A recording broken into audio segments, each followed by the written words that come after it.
Olá pessoal, tudo bem? O meu nome é Deleon Peta e você está escutando o programa Geopolítica Obscura, do canal Geopolítica Mundial. Um podcast que tem como objetivo trazer pessoas especializadas em temas estratégicos, fugindo das mesmices, do consenso e dos padrões repetitivos da grande mídia, ajudando a entender os processos, os atores e as forças que moldam o nosso mundo e escrevem o nosso futuro, inspirando as pessoas a pensar diferente sobre os temas mais estratégicos e relacionados à geopolítica que existem hoje. E hoje vamos conversar com George Hiraiwa sobre o agronegócio, a tecnologia do agro e o futuro dele no Brasil e no mundo. Ele é um dos maiores especialistas em tecnologia aplicada ao agronegócio no país, tendo sido secretário da Agricultura no estado do Paraná, é presidente do Conselho da Sicob e head de Relações Institucionais da Cogri Agro. Então, senhor George Hiraiwa, prazer enorme estar conversando com o senhor. Vou fazer aqui de antemão um agradecimento ao Pedro, também do grupo, que indicou o senhor para falar com a gente. O senhor é especialista em agrobusiness, somado com tecnologia, o que, digamos, não é uma coisa tão comum. E, dada a sua experiência e conhecimento na área, eu fico muito honrado em estar trazendo o senhor aqui para conversar com a gente. Prazer enorme. Prazer, De Leon, prazer aos seus amigos do grupo da Geopolítica. Eu que fico honrado aí pelo convite. Vamos lá, vamos bater um papo, trocar ideias do que está acontecendo aí no agro. Senhor George, eu vou pedir para o senhor fazer uma breve apresentação do senhor, então, para o pessoal do grupo conhecer o senhor.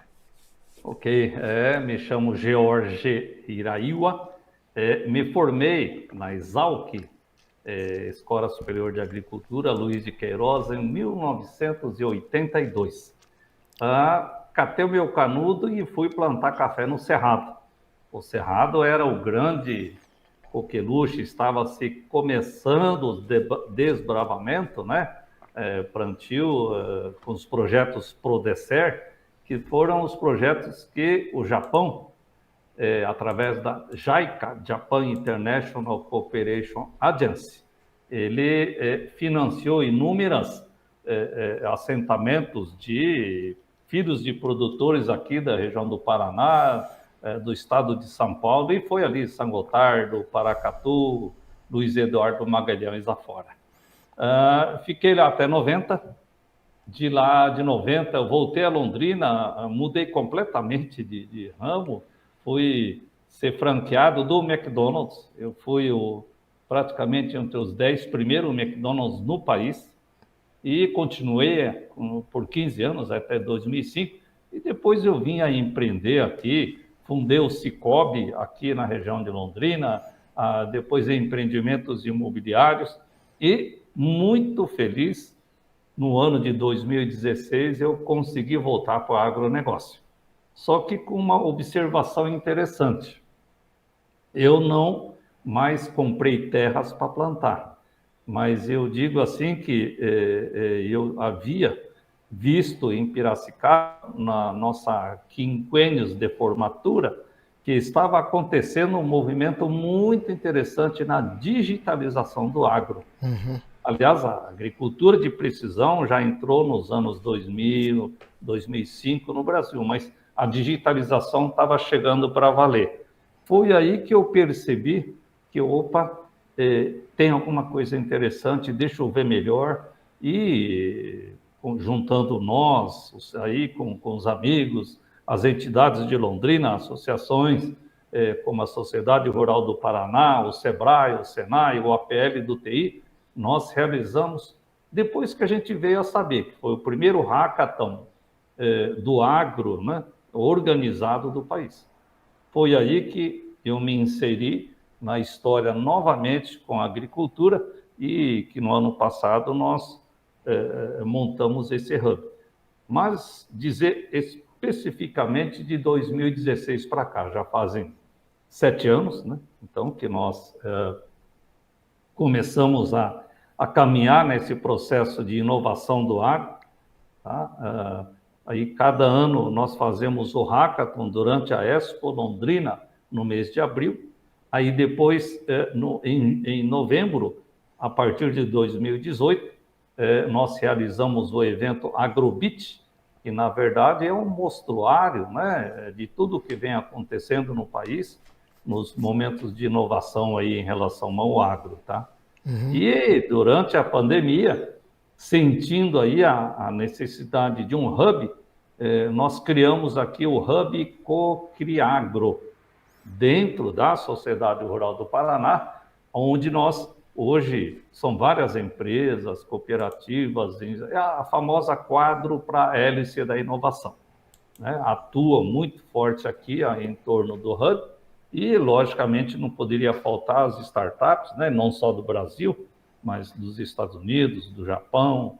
A gente está interagindo e o grande, eu diria assim, o que é interessante no Cocriagro, que é a nossa capacidade de articulação e fazer, principalmente as POCs, as validações aí, em cooperativas, em produtores rurais, ou seja, nas instituições de pesquisa, o que é a grande fortaleza aí do ecossistema londrinense.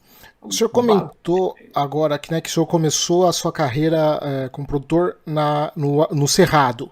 Nos anos 80, quando ainda estava esse processo começando, né, as cidades no Cerrado elas não eram tão desenvolvidas, por exemplo, como é hoje, principalmente a partir do ano 2000, né, graças ao comércio, principalmente com a China.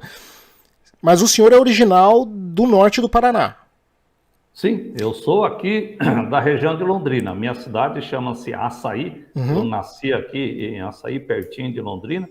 Fui fazer a universidade em Piracicaba e dali que eu parti ali para o Cerrado. E eu pergunto isso porque, assim, o norte do Paraná e essa parte do interior paulista era famosa pela terra roxa, que é uma das terras mais férteis do planeta. Mas o Cerrado, a gente teve que passar por todo um processo de industrialização, engenharia genética, fertilizantes, para poder tornar ele uma região produtiva. O senhor pegou bem esse começo, então, dessa terraformação. Sim, sim. Além de pegar o começo, eu posso até garantir para vocês, o agro brasileiro tem um fortíssimo DNA japonês. Porque naquela época, a JICA, ela trazia seus pesquisadores e houve um determinado momento que eu me esqueço o nome desse pesquisador, que era um renomado pesquisador da Universidade de Tóquio, que ele falou o seguinte: este solo do Brasil é tão bom quanto o nosso, porque a estrutura física do solo, lógico, uns têm um pouco mais de teor de matéria orgânica, outros têm mais teor de açúcar, de argila, de areia, de argila, né? Mas, basicamente, o solo não tem muito segredo, a estrutura física. Agora, em relação a fazer esse solo produzir, esse professor que falou, com calcário dolomítico nós vamos resolver isso. Ou seja, naquela época, hoje qualquer criança sabe que tem que colocar calcário aí para melhorar a qualidade do solo, tá? Mas na época era uma coisa assim, e aí? O que é isso? Qual é a quantidade e tal? Então, nisso aí, o Japão, além de financiar esses projetos, eles trouxeram tecnologia e que hoje, né, juntamente com a Embrapa, na época já, e que hoje é uma tecnologia, nós temos tecnologia de produção, tanto é que o pessoal do continente africano vem pedir ajuda aqui, né? Imagino que envolveu também engenharia genética também na produção alimentar, né? Desculpa, cortou um pouquinho agora, imagina... Imagino que envolveu também engenharia genética, né, no processo também, né? Não tenha dúvida, né? Vamos falar um pouco do grão aqui, vender o peixe aqui da Embrapa Soja de Londrina, né? Veja, nós temos aqui na nossa região, a Embrapa Soja, o maior centro de massa cinzenta pensante de soja do mundo está em Londrina. Né? Nós temos o maior banco de semente de soja do mundo está aqui na Embrapa de Londrina. Ou seja, se alguma variedade de soja lá na União Soviética, por alguma razão, está em processo de extinção, nós temos o backup aqui em Londrina. Ou seja, as variedades, né, que a Embrapa vem soltando e que ela foi fundamental para essa conquista do agro brasileiro. E a Embrapa de soja não está à toa aqui. Aí um pouco de geolocalização, não vou dizer geopolítica, tudo misturado, né? Mas eu diria para você que nós estamos numa região que na divisão para o clima temperado aqui da região sul e para o árido na região do Cerrado, tá? Então, a razão de estar aqui é fundamental e você não tenha dúvida. A engenharia genética, né? Por acaso, não por acaso, a GDM, que é Grupo Dom Mário da Argentina, que detém hoje 60% das variedades de soja que planta no Brasil. A Fundação Mato Grosso, TMG, as duas instituições estão aqui ao lado da nossa Embrapa Soja. Eu imagino que uma coisa que assim, tem esse mito na população, eu vejo isso principalmente em algumas alas políticas que associam o agronegócio a uma espécie de atraso tecnológico brasileiro. A gente não é desenvolvido industrialmente, tecnologicamente, por culpa do agro, porque o agro é que atrasa o Brasil, agro não sei lá. Mas como o senhor está trazendo essas coisas, muito pelo contrário, né? É um polo de desenvolvimento tecnológico extremamente poderoso, né? De engenharia genética, de terraformação. Terraformação é uma tecnologia que pouquíssimos países no mundo têm, né? E aí, ainda por cima, o senhor tem trazido também junto na sua empresa, também associado com esse processo de digitalização, blockchain, etc. Ou seja, muito pelo contrário, o agro não é um atraso, mas é um polo de desenvolvimento tecnológico, né? Olha, você está falando uma coisa interessante, Leão. Acabei de almoçar com um consultor japonês da JICA. Agora, está em Londrina hoje. E em algum momento ele falou, puxa vida, startup do Japão está vindo aqui, está apanhando, né? Mas por quê? Eles vêm com o pensamento que o Brasil está atrasado, lê do engano. Estão levando show aqui, estão tendo que suar muito para chegar, porque quando eles chegam aqui, eles encontram um ambiente, lógico, eu não estou falando um ambiente macro, mas eu diria assim, existem polos, existem produtores que são extremamente tecnológicos, né? 2 meses atrás, eu liguei num sábado, posso falar aqui, não tem problema, é público, tá? Eu liguei para o meu amigo Odílio Balbinotti, da Adriana Semente, da Ato Semente de Rondonópolis. Eles produzem num local chamado Serra da Petrovina, né? Era sábado de manhã, ô cara, tudo bem? Como é que você está? E tal, tá falando bem, está no escritório? Não, estou na fazenda. Aí ele virou a câmera, mostrou assim, tal, o pivô que estava funcionando. Eu falei, pô, mas tá com sinal bom. Eu mandei cabear. Ou seja, mandou pôr antena lá em 40 mil hectares, né? Agora você imagina o que ele faz na propriedade. Ele não mandou colocar, no caso foi a Vivo, né? Não mandou colocar sinal à toa. Porque realmente ele lança a mão de tecnologia, tá? Ele lança a mão de dados, produção, tudo hoje digitalizado, né? Então é sensacional o que está acontecendo no agro brasileiro, né? Mas aí, já falando um pouco de geopolítica também, por que muita gente fala, é muito tecnificado os grandão lá do Mato Grosso. Aí você pega a SLC, pega a Marge, pega Bom Futuro, né? São empresas sensacionais. Pega as grandes revendas de maquinário, por exemplo, tá? Aí do Mato Grosso, do Tocantins, de Goiás, vende bilhões, né? Mas por que eles são tecnificados? Se não for tecnificado, ele está fora do jogo. Porque a logística no país é cruel. Você imagina, hoje nem tanto, já tem a saída para o norte, mas ainda traz muita soja da região do Mato Grosso aqui para Paranaguá, para Santos, né? Imagina o custo do frete, ou seja, ele já começa o jogo em desvantagem. Então, se ele não for extremamente competente dentro da porteira, ele não sobrevive no jogo, tá? Então, vocês podem ter certeza absoluta. O Brasil hoje caminha a largos passos aí por uma tecnologia inovadora do agro. Se a gente tivesse ferrovias, acho que ajudaria bastante já, né? Uns 90%, né?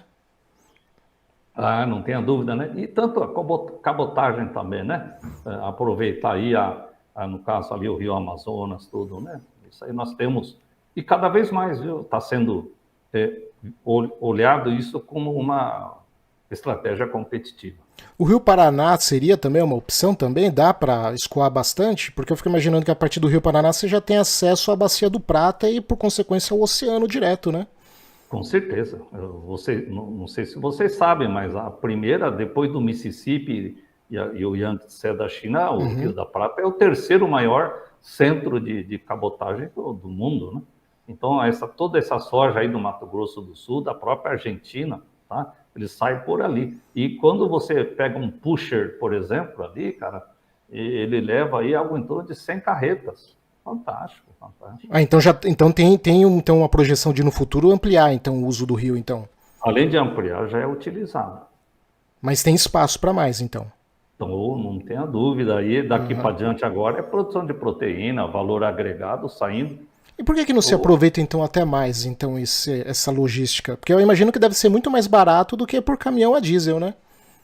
Olha, aí eu não sou expert para te explicar isso, mas aí é questão de política, né? De interesses econômicos dos fabricantes de caminhões, isso, aquilo, né? Do próprio visão geral do governo, né?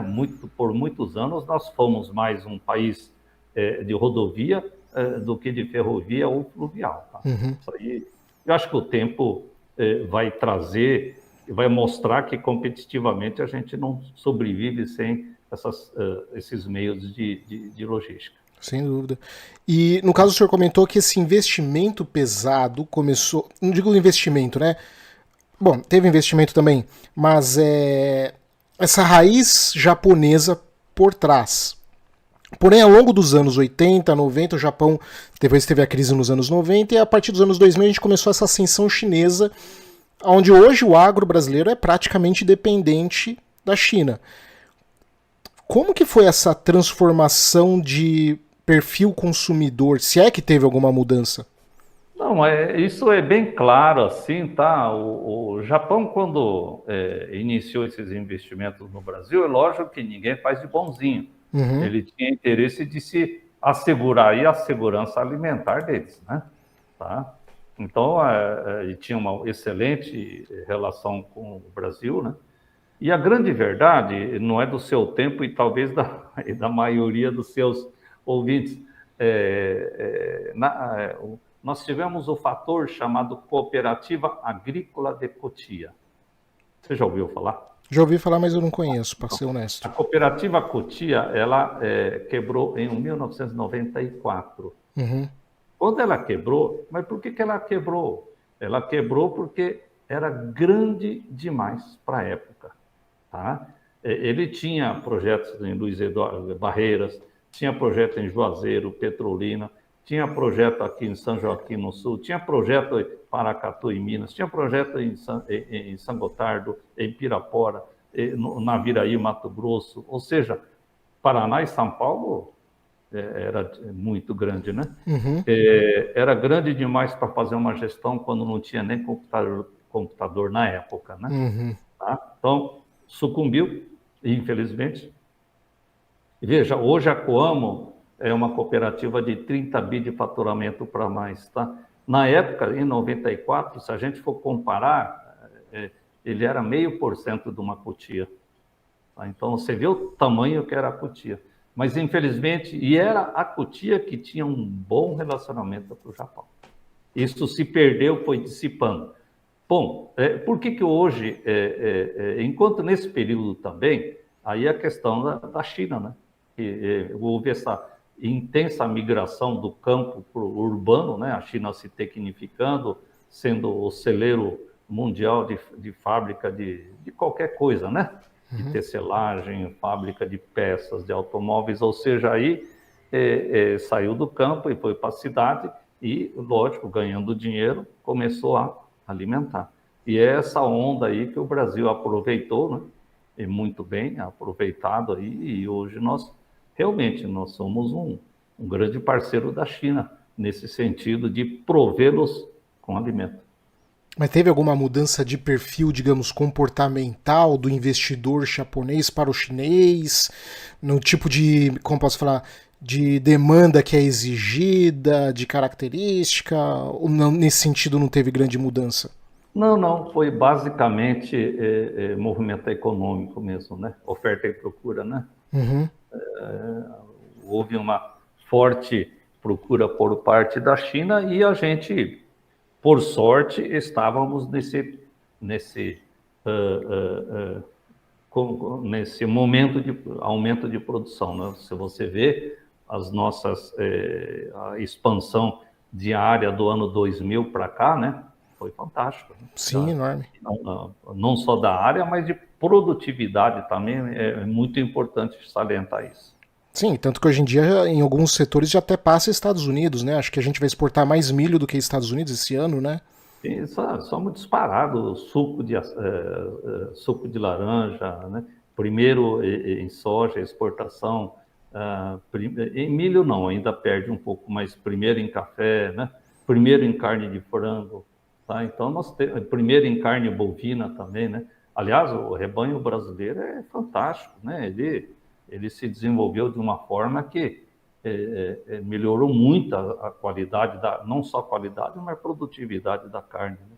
Aliás, eu acho que o grande momento agora que vem pela frente, já aproveitando e falando, é a questão da reforma das pastagens degradadas. Tá? Nós temos algo em torno de 40 milhões de hectares que nós podemos degradar, transformar ela em mais produtiva, ou seja, para produzir grão, ou até para produzir uma pecuária intensiva, né? Porque nada mais é do que o que é o frango, o que é o porco e o que é o gado, né? É uma soja ambulante, né? Tá? Então, na verdade, você tem milho e soja, né? Eles comem milho Só e que mais soja. gostosa que a soja, né? Ah, não tenha dúvida, não tenha dúvida. E no caso, o senhor comentando, né? Dessa participação japonesa em investimento. E até pelo fato do senhor também ser, não sei se o senhor nasceu no Brasil, o senhor é descendente, mas essa interação do agro brasileiro com o Japão, a ponte foi a colônia japonesa? Com certeza, com certeza. Bom, primeiro eu sou brasileiro, sim, eu sou nascido aqui já, né? Uhum. Meu pai é brasileiro e minha mãe é japonesa, ou seja, eu sou meio a meio. Sim, o papel da Cooperativa Agrícola de Cotia foi preponderante, foi fundamental. Eu diria assim, se a gente voltar um pouco mais para trás, a importância da comunidade japonesa no Brasil não é muito bem...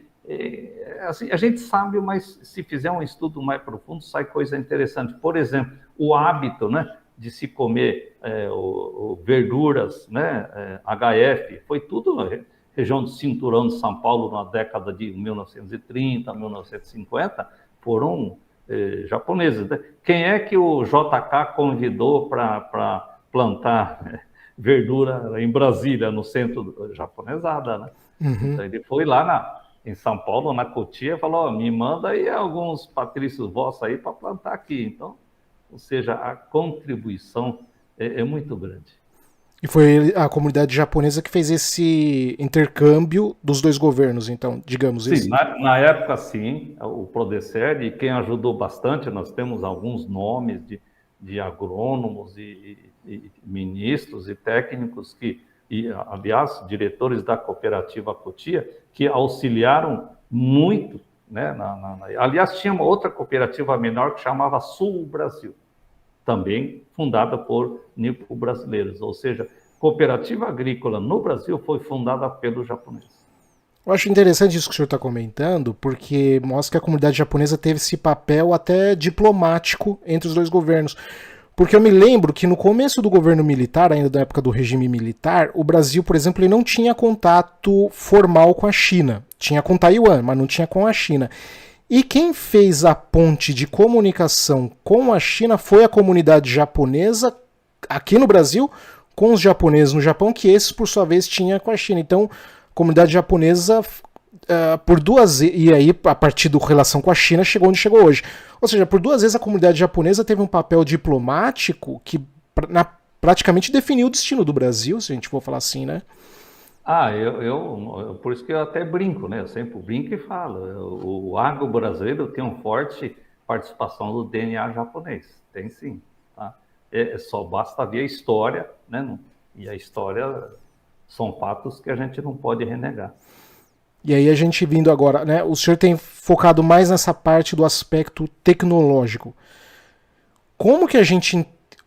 assim, eu tenho uma ideia, claro, mas preciso fazer essa pergunta. Como que a gente associa essa alta tecnologia com o agro que tanta gente vê como algo, digamos, ultrapassado, reacionário, antitecnológico? Como que é esse casamento? Como que funciona esse processo? Olha, é uma coisa interessante, tá? A gente que por muitos anos, né? Por muitos anos e anos vendeu-se muito gibi, né? Como é que é? Do Chico Bento e tal, né? Então o agro, o Mazzaropi fazia os filmes do agro caipira, né? Do coitado, né? Esse estereótipo, né? Uhum. Mas pelo contrário, tá? Hoje, bom, eu estou aí praticamente há 7 anos acompanhando essa movimentação e é brutal, brutal. Por exemplo, quando nós começamos era startup de gestão de propriedade, startup de, por exemplo, de imagem, né? Isso está tendo ainda, evoluiu bastante tudo, mas, cara, é impressionante. Aí quando começou a entrar os IoT da vida, né? Startups baseadas em IoT, aí juntou aí um pouco com essa questão da imagem, né?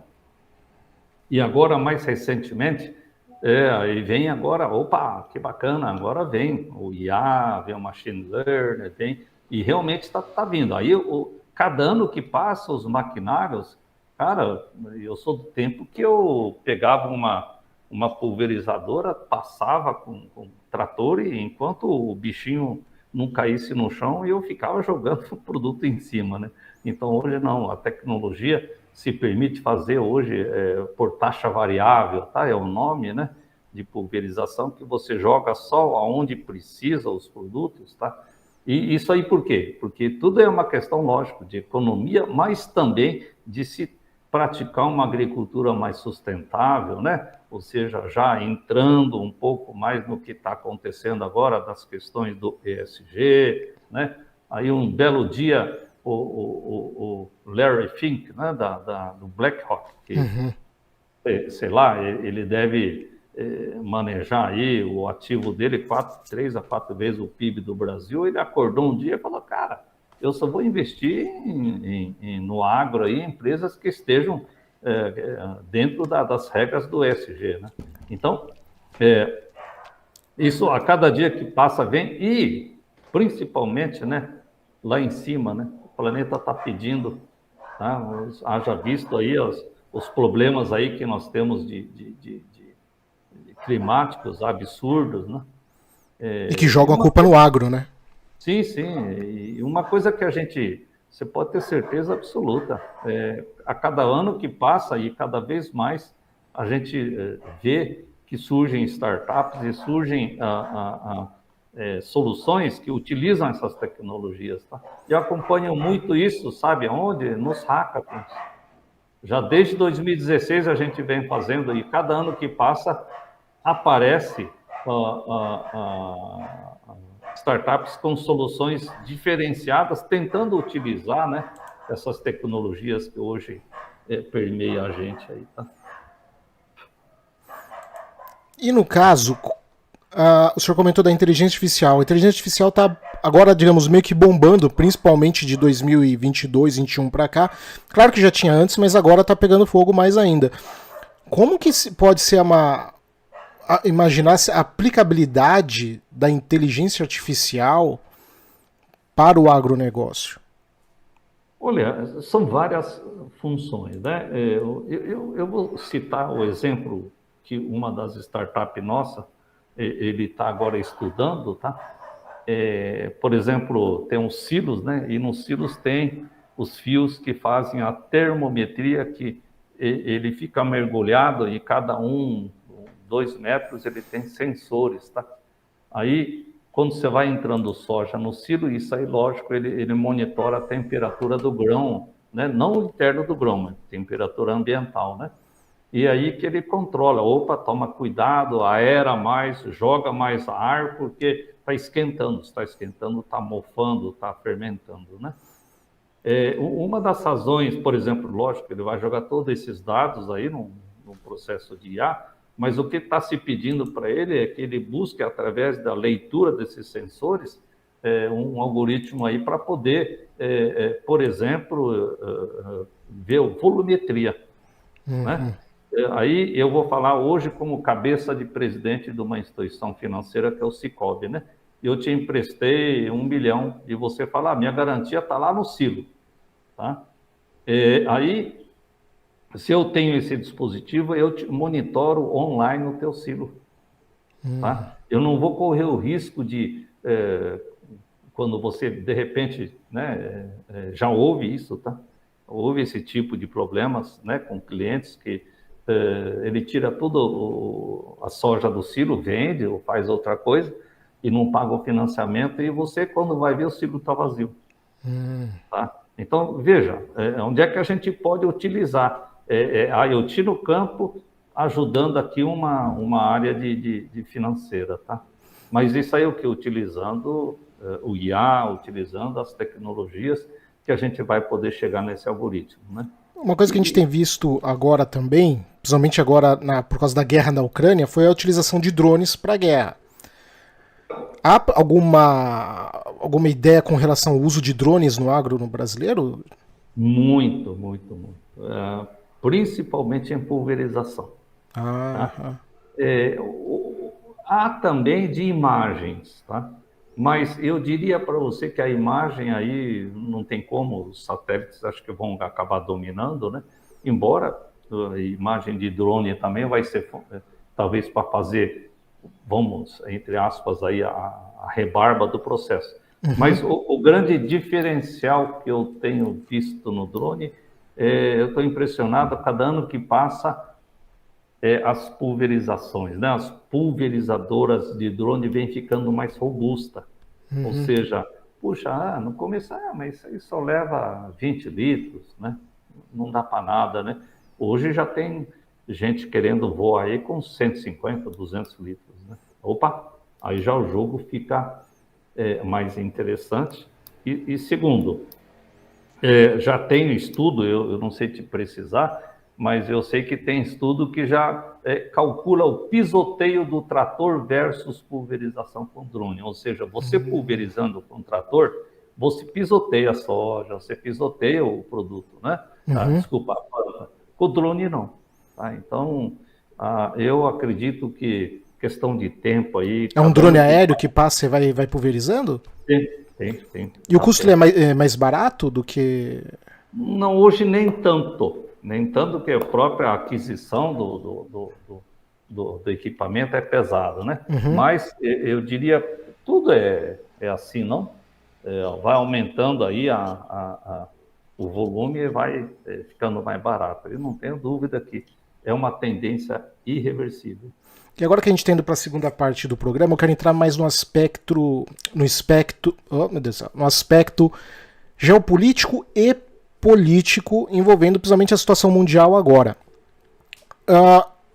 A gente tem visto, principalmente depois da guerra da Ucrânia, a gente tirou a Ucrânia da equação de exportação alimentar.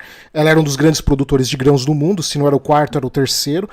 Não vai voltar provavelmente essa década, mas, mesmo que a guerra acabasse hoje, a Rússia, em virtude das sanções, está com essa dificuldade de exportar, quando ela mesma não usa isso como arma, né? Os Estados Unidos parece que estão no limite da produção de terras aráveis deles, parece que não tem mais como ampliar essa produção. Sobra principalmente Brasil e Argentina como os dois grandes players nesse cenário. De 2022 para cá, o que o senhor notou assim, que foi muito evidente, que ficou muito claro com esse contexto, ou não teve nenhuma mudança tão perceptível? E se você gostou dessa conversa, considere virar membro do canal para escutá-la por completo na nossa área de membros do canal. Esse podcast e esse canal só existem graças aos membros que ajudam e estimulam o canal. Então considere virar membro. Não só você terá acesso aos podcasts completos, mas também acesso antecipado aos vídeos semanais, lives exclusivas comigo e acesso ao grupo fechado do Telegram e aos vídeos dos cursos que são exclusivos para os membros, além de participar diretamente de futuros projetos daqui do canal Geopolítica Mundial. Você pode se tornar membro clicando no botão Seja Membro e escolhendo uma das categorias. Obrigado a todos, espero que vocês tenham gostado e até o próximo programa.